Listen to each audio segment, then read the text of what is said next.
Das ist die JBL Boombox 3. Ich habe mir gedacht, wir machen mal einen kleinen Outdoor-Soundcheck. Ich gehe ein paar Schritte zurück.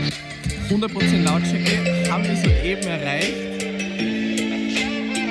Und jetzt genießen wir einfach ein bisschen die Musik.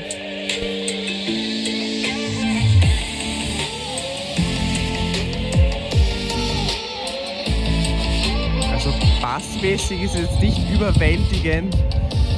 Aber die Lautstärke, das ist ja schon krass.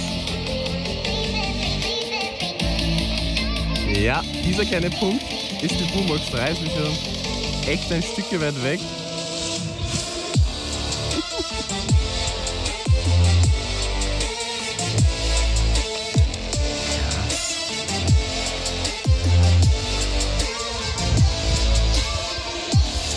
Wahnsinn. Ich würde sagen, wir probieren noch ein Lied aus. Beim nächsten Lied beginnen wir gleich mit 100% Lautstärke. Das ist auch bassmäßig recht gut. Ja.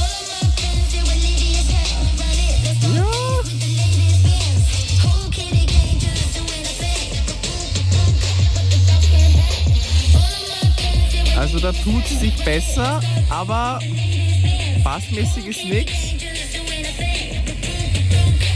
Höhen und Mitten dafür sehr klar und übersteuern auch nicht, also das ist schon mal nicht schlecht.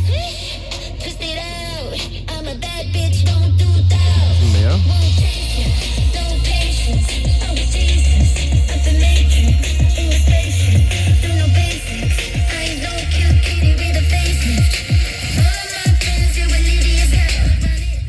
Ansonsten habe ich vor, das Ganze noch mit der Partybox Encore zu vergleichen.